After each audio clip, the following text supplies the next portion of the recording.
Manchester United have switched up their approach in the transfer market, particularly when trying to get over the line the Mazraoui and the Ligt deals. We're going to talk about what David Ornstein has broken this morning regarding that deal, which went down yesterday, completely changing what was spoken about and everything that we've spoken about over the last week. United, bang, just going in with a completely different approach, decided, went in yesterday, rejected, full details and article up on what is going on and where we are actually up to. It has been a complete 180 regarding the Mazraoui and the Ligt situation, and a shock within the Manchester United and the camps of the players themselves that this did not actually go through, or was actually convinced Bayern Munich to make the sale. Bayern Munich playing full-on hardball. I'll go through the whole article from what David Ornstein has said, all the details, updating you guys on where we're exactly at right now with Mazraoui and the Ligt, because it pretty much cancels out everything that we were talking about before. Loads of details on that. Ten Hag has been talking. He's had a sit-down 36-minute conversation with all of the British media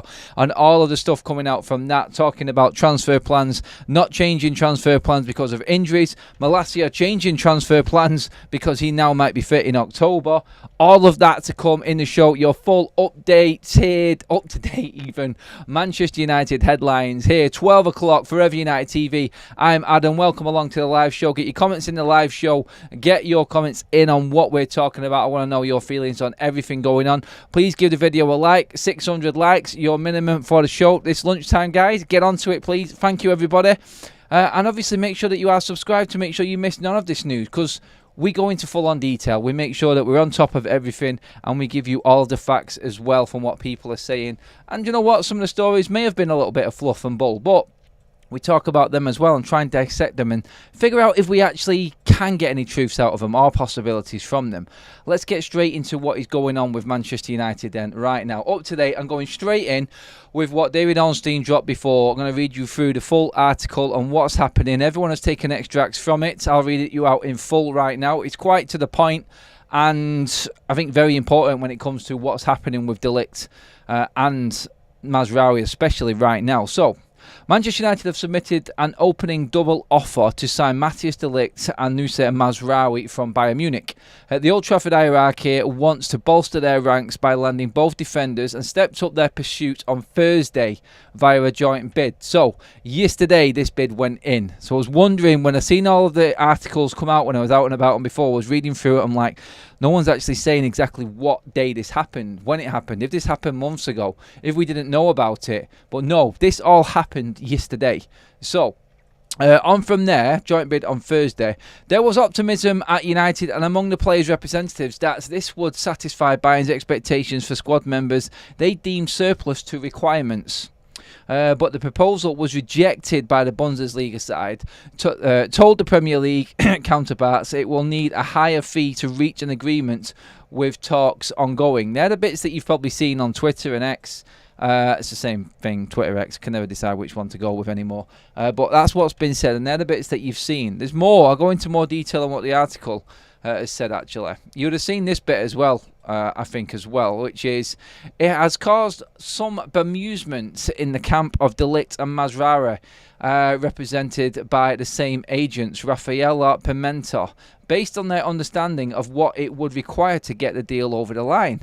Bayern informed the pair before the summer market opened that neither were part of the plans and transfers should be sought, insisting the club would compromise to help the process. The resistance United's inquiries subsequently led the Ligt and Mazraoui people to ask Bayern whether their stance on the centre-back and full-back had changed, yet the position was reiterated. So basically from that bit there is that de Ligt and Mazraoui were told by the club, and their agents of them players was told by the club to go and find another football team to play with, and Bayern Munich would help them out by making or softening up the deal, making sure that it was a simple process, and if pair bids came in, then they would accept them. It just doesn't look like they are willing to do that now, Bayern Munich. And this is where the confusion comes in from the agent side of things, in Pimenta, and the players really are just sat there like, we have to be professional. Yes, De Ligt's back doing his medical checks and everything in Munich today. Mazraoui's out in Korea on tour, trying to be professional with a club that have said that they are surplus and they don't want them there next season. Yet they're doing their bits for Bayern right now, with Bayern standing firm and really not going along with what they've said they would at the start of the summer. Interesting. If that is the case, no longer the situation lasts. If that is the case, the longer the situation lasts, the more financially costly it may become to Bayern, given their sizable salaries. Personal terms for De Ligt and Mazraoui are already in place on 5-year contracts, which include an option to extend by 12 months. New defensive signing Lenny Yoro was earlier this week ruled out for 3 months with a foot injury, while West Ham are attempting to sign Aaron Wan-Bissaka. That is the full detail of the article and what David Ornstein has said. Loads of detail in that and interesting information, especially regarding what Bayern Munich said to these players at the start of the season. It's a weird one how Bayern have stood where they are and then made it complicated. Have the agent side of things actually pushed over their case here in this article with David Ornstein? Have they said, have they fluffed it up a little bit by saying that Bayern Munich were always open to helping this deal happen? Really, Bayern Munich might have told Pimenta, the agent of Mazraoui and De Ligt, that there was a set price and this is what it had to be. We don't know. I want to play both sides on this one, bit of a devil's advocate with either side, because Bayern could have easily said to Pimenta and the players, look, this is our valuations. If we get close to them, then we will negotiate deals. We won't stand in the way. I mean, he is right in what David Ornstein says there, that the wages for both Mazraoui and De Ligt will cost Bayern an absolute fortune. 300,000 a week Matthijs De Ligt is on at Bayern Munich. Do they not want him off the books with £42 million in the bag? Like, seriously, that is a very, very good offer for that player who is not wanted. You'd have thought they'd have snatched Manchester United's hands off at this by now. In terms of Mazraoui, what happens now with Aaron Wan-Bissaka? Does this deal from here, and this is the question I want to ask you guys, and then come to the comments in a second. Does this deal from here, because this changed yesterday when the double bid went in, so they're trying to package it up, United. Do United continue with the package deal? And it's not a straight swap, basically. Well, it wasn't a straight swap, but we were selling Wan-Bissaka to buy Mazraoui. Is that now dead? It's confusing because that was what we was told all along, and that's what we've been talking about for days now. So when you look at it like that, it's like now all of a sudden, do Manchester United continue to negotiate with Bayern on these terms with both players being involved in the deal and not individually? Because as far as Sky Germany and Florian Plettenberg only 2 days ago were saying, Manchester United were bidding for Aaron Wan-Bissaka and Matthijs De Ligt as separate entities, 2 different deals.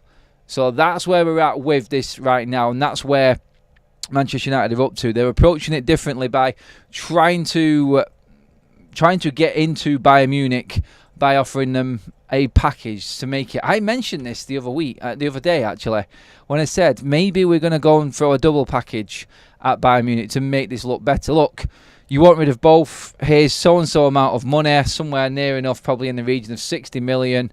Is that okay? Let's get this deal done. It looks better. You got rid of 2 wages.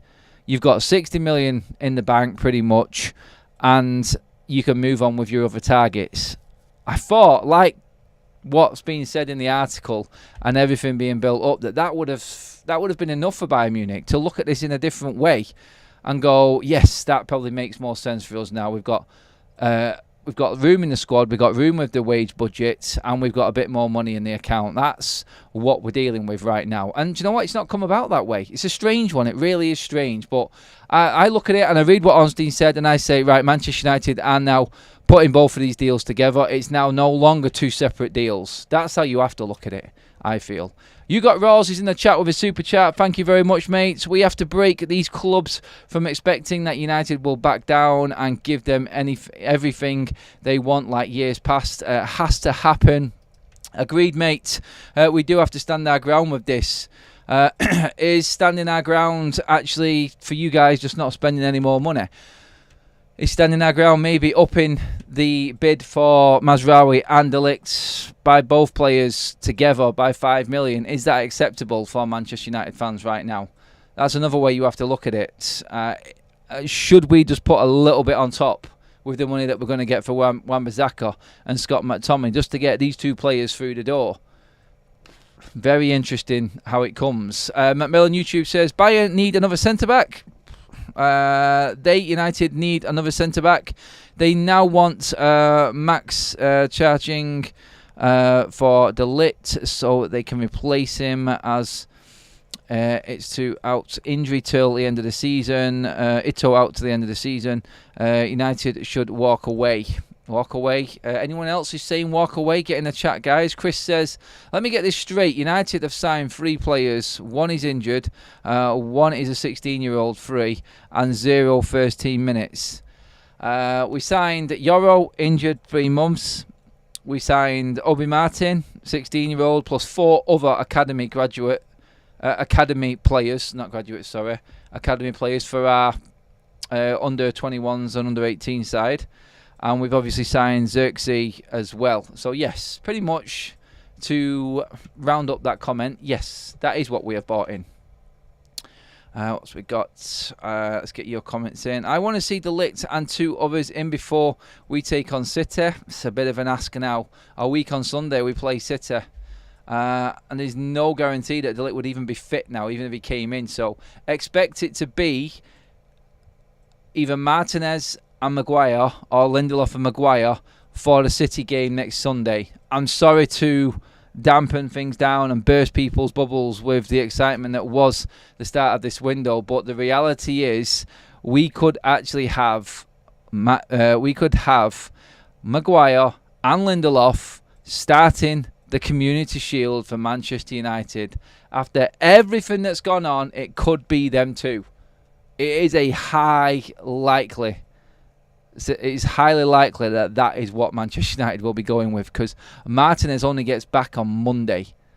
I'll go into detail on what Ten Hag was talking about to the British media regarding players returning and why in a minute. But yeah, Martinez is back on Monday. He then has to get back up to match sharpness, match fitness. Will Ten Hag risk him? Is the Community Shield against Manchester City enough to risk Lisandro Martinez right now? Is that the case? I don't know. Is the answer to that, guys. Honestly, it's up to Ten Hag. He has said no to him before in big games when he wanted to play, when he didn't think he was fit. Will he say it again for the Community Shield? Can we get past the embarrassment of having... I need to say this in the most respectful way possible, but everyone will be looking at Manchester United. Can we look past the embarrassment of everyone else looking in and going, oh my God, with everything that this lot have been shouting about, they're going to open up the 2024-25 season at Wembley with Victor Lindelof and Harry Maguire still as their centre-backs. It pains you inside. You know there's a bigger picture, though. It does. We know there's a bigger picture and we've got better to come. But it still pains you that everyone will be looking in and saying, oh my God, how are them two still partnering each other at the heart of Manchester United's defence? What is going on? It's obvious that that is what's going to happen. And we just have to take it on the chin, I'm afraid. It isn't what we are going to be playing with for the most of the season. We know this. But for this one game, I just hope it doesn't go wrong and then all of the negativity starts piling in again. De Ligt, 42 million is a fair deal. We're struggling, says Daz Sweets. Save us time to go in for a midfielder. Gerald, prepare yourself. We ain't winning league this year, pal. No, we're not winning the league this year. That's definitely not happening. Why would Bayern do a double deal when selling individually? They get more money. It depends, doesn't it? That package deal might suit them better. In fact, Manchester United could always go and find another target other than Mazraoui. It doesn't necessarily mean they're going for them. I think they've just tried to sweeten it a little bit. They put it together in hope that Bayern go for it. And Bayern have just said, like you said there, mate, no. Before we thought we were going to get a bit more for Mazraoui. I think we can hold out on Matthias de Ligt and get a bit more. If you want to do a package deal, then put the two bids together that we're accepting and wanted individually for each player, and then we can talk ball. Maybe that's where we're at with it. It's hard to judge right now where United's approach is, but it does look like everything that they're trying right now is failing. with the opposition. It's like Bayern and PSG with both counts, for instance, with Agati and Mazraoui and De Ligt. We're just hitting brick walls every single time. God loves a trier, and Ineos are definitely standing firm from their side, but when will they buckle? When will they give in on this? That's the question. Morning, Adam. Do you think we could offer Casemiro as part of the transfer deal? No, they don't want him. He's on too much wages. They're trying to get that off the wage bill, and Casemiro would demand very similar wages to what he's on to be back in the Premier League. Let's not forget, Casemiro, like we spoke about earlier on, I asked the question. I've not been through all of the responses on it yet, but it'd be interesting to see who starts, Casemiro or Agati, if Agati comes in. I think Ten Hag will start Casemiro. Does that then put a little bit of shade on the deal for Agati? Should we be busting a gut to get him? I know we need cover and everything like that, but I think this is why Ten Hag has been all over trying to play Collier in the pre-season tour, trying to see what he's made of. There's a lot of twists and turns going through, and like I said before, some people were crazily thinking I was trying to be negative to Ten Hag earlier on this morning. It's like there is a lot of pressure on Ten Hag. Like, it's not all his fault. Like, he's trying to get players out. He's trying to put his team together. And there's so much going on at the football club. All anyone is going to be judging in a couple of weeks is how United are playing on the pitch. So all of this talk now that's going on with transfers, we're doing well with Ineos, we're doing well with getting these deals done. Look at the academy lads coming through. We're investing in youth. We're trying to build our infrastructure and then foundations again, and it looks great. Forget about it. As soon as the players walk out on the pitch when the Premier League starts, that's all that matters. All that matters. So all of that hard work that Ten Hag has done in ringing players, talking to players, convincing them to come to United, and it is good work. All anyone will care about is the results on the pitch, how United perform against Fulham, Brighton and Liverpool before we go on the first international break. And if there isn't good results within them 3 games, you know what's coming. I'm not even going to say it. You know what's coming. So don't put it all on me saying that I'm the one trying to push that agenda again. You know what's happening. You know when you've been tangled.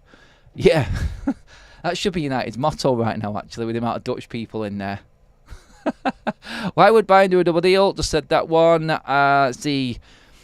I'd walk away. I don't think these are good transfers. It's another failed Ten Hag reunion. They are both very, very injury prone.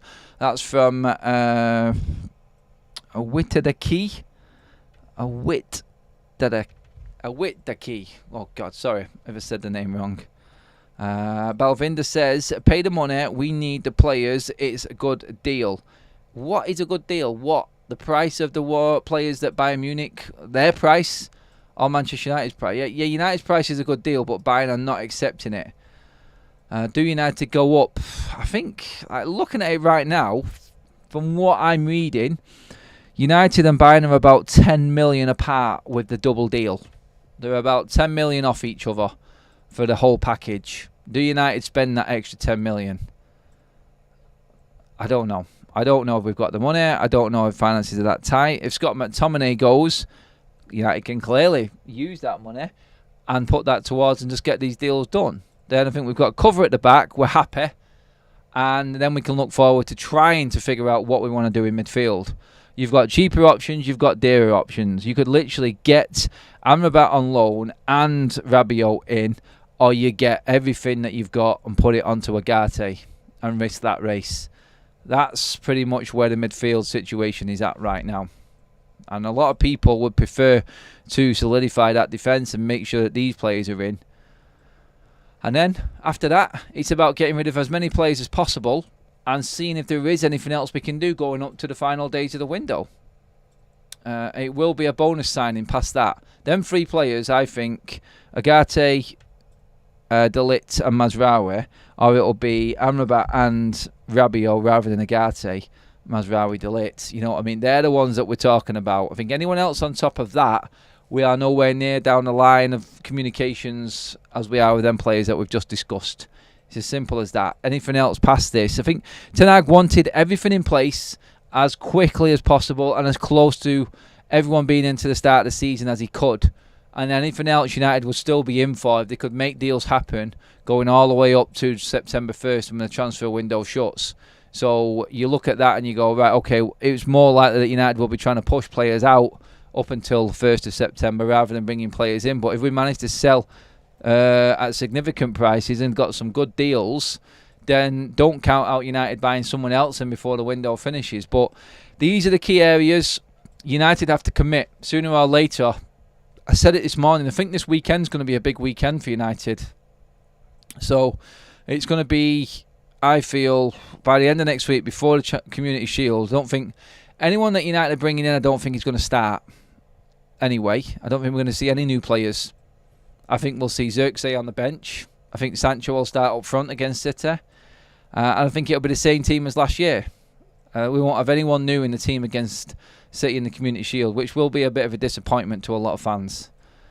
But again, we have to remember what is really going on behind the scenes.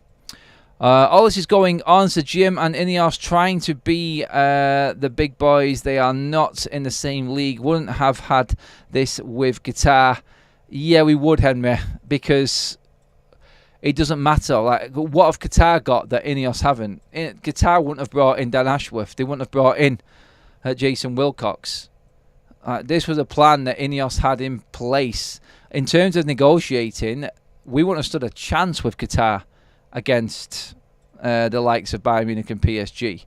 We have got proper shrewd operators in position right now. It wouldn't have made one bit of difference if Qatar was in power right now, because financial fair play. Well, you go and ask Newcastle fans, the richest club in the world that can't spend a penny, if they can go in and negotiate hard. And they can't. They can't. Ten Hag's been talking about it. I want to talk about that now, actually, and move on. Because Ten Hag has been opening up regarding the season, what's happening over pre-season. He was asked a load of questions in a 30-minute sit-down with the British media while in California. And they pretty much went to town on him in terms of questions and everything. A big one that came out was, does the injuries to Rasmus Højlund and Lenny Yoro change your plans within the transfer window? And that was met with a straight no. It was a double no, in fact. Quote, it will not happen. Just because they've got injuries, they will not change their tactics. They're going after exactly the same targets as they was before. And it means that Manchester United, even with the injuries we've got right now, wouldn't have gone for anyone extra or be forced into any other deals. It's as simple as that. So yeah, that's where we're at with that one. The billionaires don't play by the rules. Does anyone play by the rules these days? Qatar would have paid our debts, opening room for financial fair play. Wrong. Again, people just need to read between the lines. They wouldn't have. Yeah, they could pay the debt off, but you still cannot operate within financial fair play. It's about how much money you make. Oh, people just need to understand what financial fair play means. I understand it and I get it. In the long run, with no debt, United's PSR financial fair play would be better. But right now, we're talking about right now. Qataris would have done nothing different, and it would have made any difference at all to what Manchester United are doing in the window now. Their long-term plan probably would have saved Man United more money than what it is with Ineos. In 3 years, Manchester United probably would have been able to operate a bit better in the transfer. It doesn't mean that we would have bought the right players or had a better strategy. Ineos have looked at it this way and gone, let's put the best people in place at Manchester United and let's them work the best deals that we possibly can. Yes, the ideal world would have been Qatar's, maybe, then all of the same people in at Manchester United doing all of the transfers and operating of the club, but we have got no idea who the Qataris would have brought in to run Manchester United or how they would have run it. At least we know, and at least we've had full-on communication from Sir Jim Ratcliffe every single step of the way about who's coming in, what the plans are and what we're doing. You only have to look at what everybody else is doing in the Premier League to convince yourself that it is a difficult transfer window. And we're a week away from this Community Shield. Which other club has done more business than Manchester United? Significant business. We're in and around us, apart from the likes of Villa, who are stronger, I would say. City haven't done much yet. Arsenal, one signing in Calafiore. Liverpool struggling. It's an incredibly difficult transfer window, and people just need to realise that. If you care what other people think about Barry and Linda starting the Community Shield, then you need help. People knew that players were overpaid. This cycle still has a way before it ends. That was from Graham. B-Boy says, we had the chance to take Wolves gem Max Kilman fit all season. We split it, so nobody should start complaining about defensive worries. Yes, it would, Adam. It would have freed up money that is being used to service the debt. Oh, David, again. I know, mate. I know what you're saying. No, it wouldn't have done any difference to this summer. You cannot calculate it in one season. Like I said, longer down the line, it would have freed up more money because we're not servicing the debt. I know all of that. Everyone knows I'm a geek with that sort of stuff. And yeah, where you are right, in the long term it works, but right now, no, it doesn't. It doesn't help us at all. Because, yes, they can clear that debt, but still, Manchester United have got the money to go out and buy De Ligt. They've got the money to go out and buy Mazraoui. They're just choosing not to. There's a difference. They're choosing not to because their valuation is different. They want to set the stall out. Yeah, the Qataris could have come in. We wouldn't have had this problem. But everybody who has been saying that Manchester United overpay for players for years would have been talking exactly the same conversation because that's what the Qataris would have done. What would you rather be? Man United standing firm and not being rinsed and absolutely ripped up every summer, or overpaying for every player that they want? Like, that's what you've got to say. That's what you've got to say. That's how I look at it, to be honest. Fan or not of McTominay, it is the best to get rid of players from the past regimes such as McTominay, Maguire, Rashford, etc. Clean house. Clean house takes a long, long time. Jordy says, I remember Zaka 20 million, McTominay 20 million, Sancho 30 million, and that pays for De Ligt and Mazraoui. Sancho, out of all of them, is probably the more unlikely. Manchester United want 30 million for Scott McTominay. Those are the other reports coming out, guys, as well. They want 30 million as a full package. So we're a little bit to go yet on Scott. And the only reason people are getting a bit pissed off at the moment is because it's gone quiet with transfers and nothing is happening. It's because United are playing hardball and they're trying to get more out of every single player that we've got. This is what we've been asking for a long time. We do need to be patient. We do. And like Ten Hag told us last season, that I was told and put in my place, because if everyone's fit, then Manchester United will comfortably finish in the top four. We will compete. So Ten Hag has told us that's the case. I feel like if everyone is fit, then we will be okay anyway. Martinez being back, Shaw being back, these are bonuses that no one's talking about now because it's a transfer window and everybody wants new players. They want fresh blood. They just want to see new things in. They're sick of the old. Look, it's going to take time, but the old will eventually be filtered out of the football club. We can't do it in one window. And I just feel like right now we're actually still not in a bad spot. I look at the players that are coming back. And Ten Hag was talking in the meeting with the media. This is separate to the press conference he did yesterday, by the way. This was a private sit-down with about 7 or 8 members of the British media asking him questions. He actually said and alluded to not going into the market for a left-back because Tyrell Malacia could be back by October. And whether you want to take that as good news, worrying news, relying on Malacia, who's had this bad injury record, if you want to look at it that way, I think it's good that Malacia is coming back. I think it's fantastic. I've loved having Amas there in pre-season.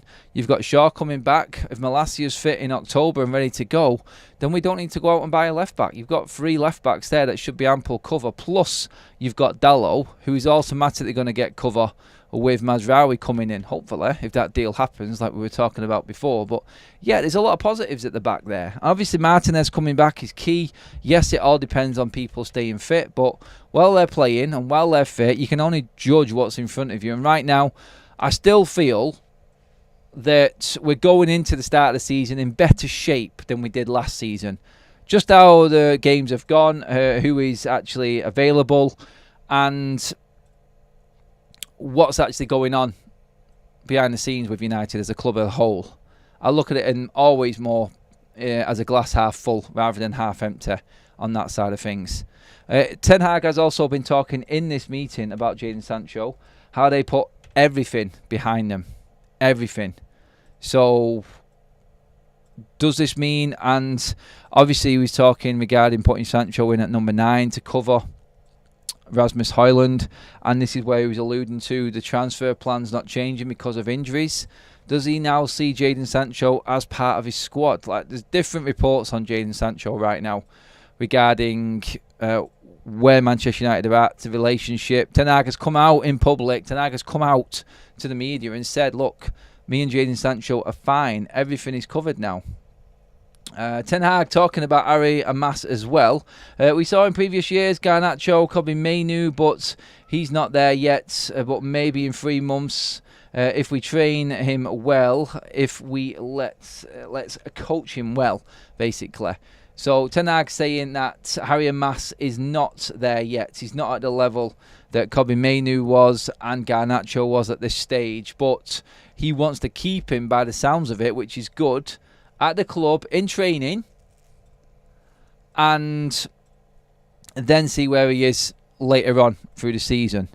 So, as we look at that, I think that's a positive that he doesn't want to send him out on loan. He thinks he has got something, which is good. We've all seen what he can do. We've all seen the performances. Ten Hag is obviously looking at it in a little bit more detail, as you should as a coach. And I feel like we're in a decent position at left back right now. I'm quite happy where we're at. Adam, when you Stella, your glass is always half empty. When I Stella it, when I drink, it's half full. It's full, mate. Half full. Funny how you got Stella and drink out mixed up there as well, mate. What have you been drinking? What's your glass full of? I think a midfield of Casemiro, Agate, Mainoo, Collier, Bruno and Mount is decent. So Jordi wants to bring in Agate. Definitely there, it would seem.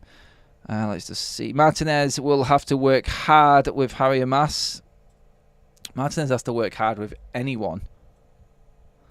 What's we got? Belvinder says Mbappe would be playing for Man United this season if we got Qatar. Don't fall for the Ineos propaganda. Complete and utter bollocks, mate. Sorry. No, we wouldn't. I don't want Mbappe if we're going to spend stupid amounts of money. That is a load of garbage when it comes to what Qatar is and what they were doing.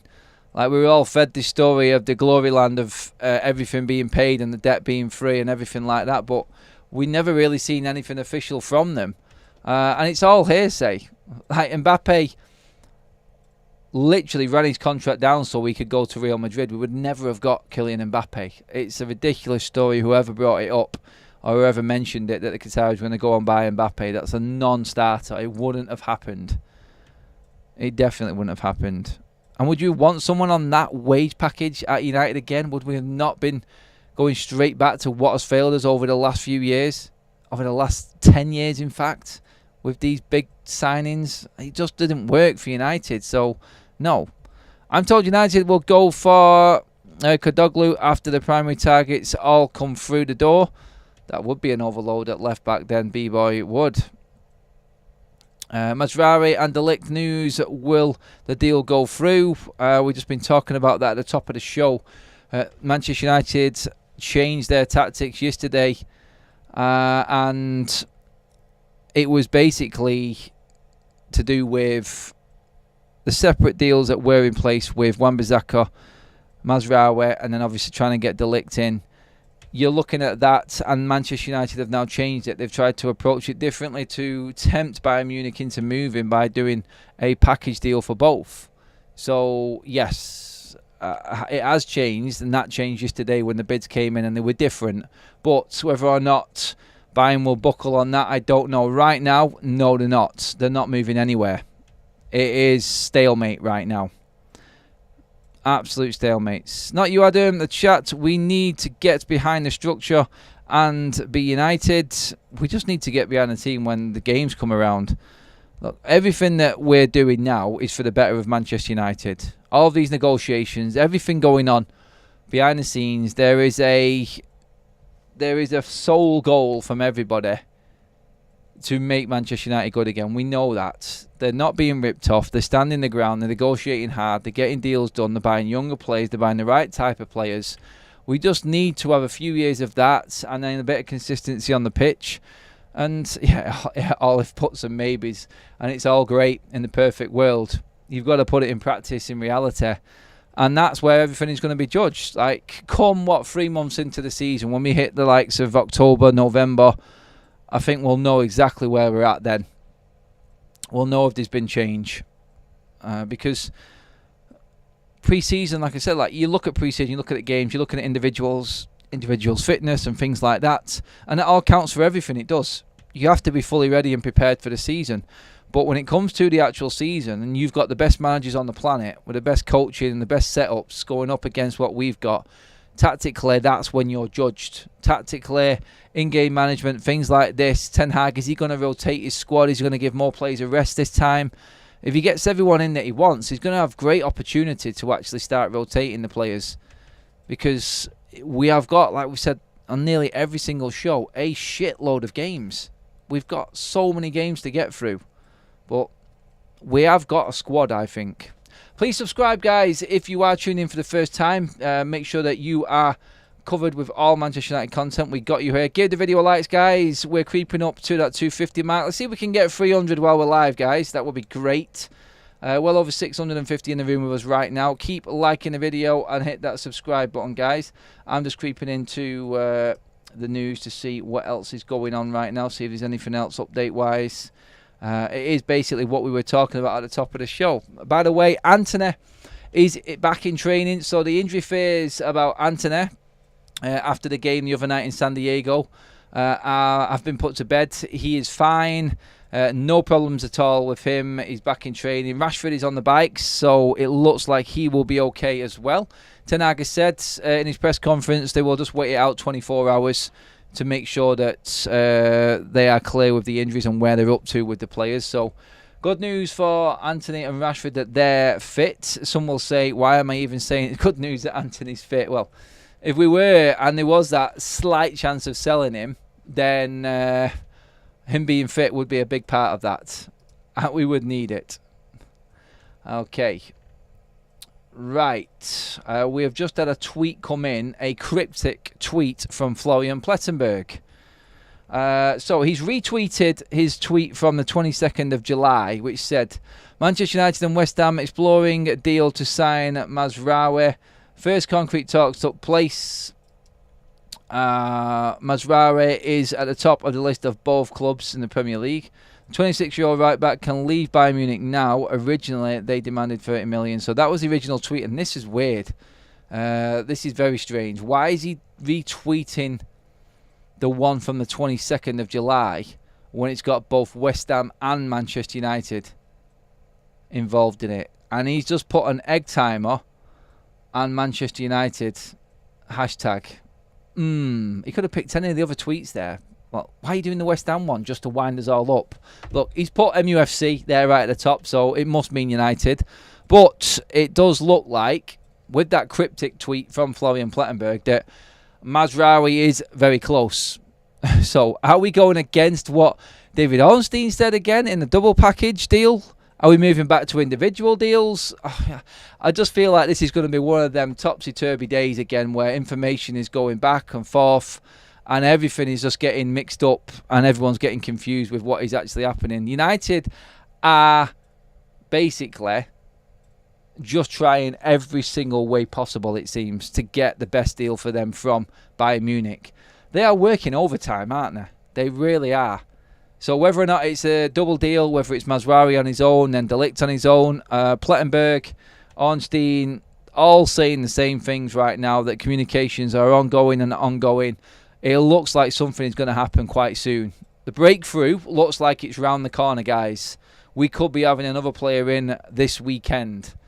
I'm guessing, the only thing I'm guessing here is that Plettenberg saying Mazraoui, reposting that, putting the hashtag Manchester United with the egg timer.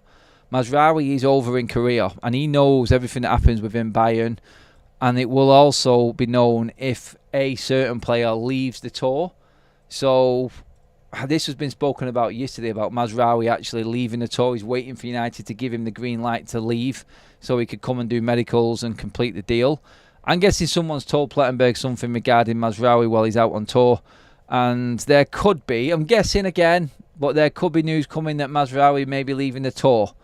And that would signify him moving to Manchester United, I would guess. I'm spitballing. Honestly, guys, it could be anything right now. But as a fan, I can only look at what these guys are saying and say he has to be somewhere along the lines of getting close to finalising then, surely, if you're going to put something like that up. Because you look like a bit of a tit, won't you? We don't need any more showboats at our club. We are looking for ball players. Ross says the depression in the chat. Some people are just fed up with it, aren't they? You can see it clearly. Like, it's like, God, transfer windows are a pain, guys. They really are. They drain the life out of you, don't they? Like, watching United was enough last season. That was hard work. And then you get to watch Manchester United on pre-season tour and trying to get through a transfer window. It's a stressful life being the United fan in the levels and expectations we've got in trying to meet them, isn't it? It really is. I think Højlund could be a future issue re-injuries. We were warned about his issues, but as usual, we ignored it. Will serve us right if he is out for half the season.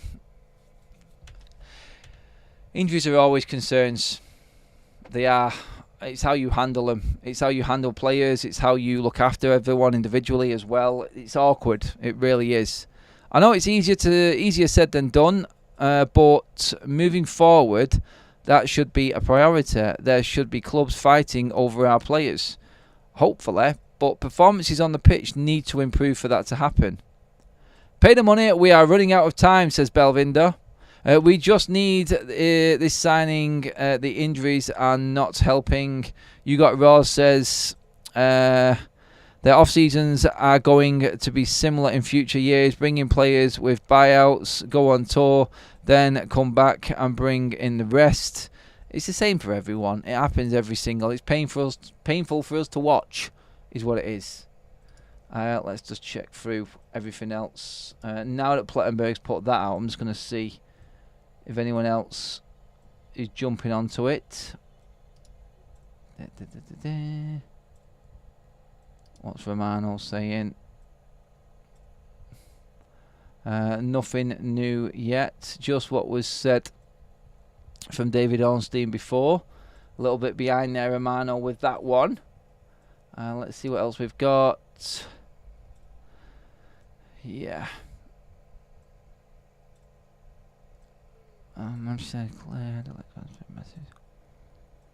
Yeah, that's pretty much everything covered, guys. Just having a check there to make sure we've not missed anything.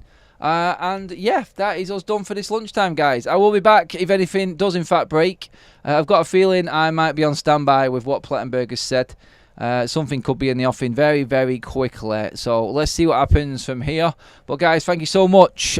New members, everyone who contributed as well, all of the chat, all of the mods, actual members as well right now. Thank you so much, everyone, for getting involved. I appreciate you all as always, and we will be back at 6:30 tonight unless something else changes and we get other breaking news. But for now, guys, enjoy the rest of your Friday afternoon. If it is that time of the day for you, or the morning, wherever you are in the world, or even late into the evening, I will see you later on, 6:30 England time. Have a good one, people. I will see you in a bit.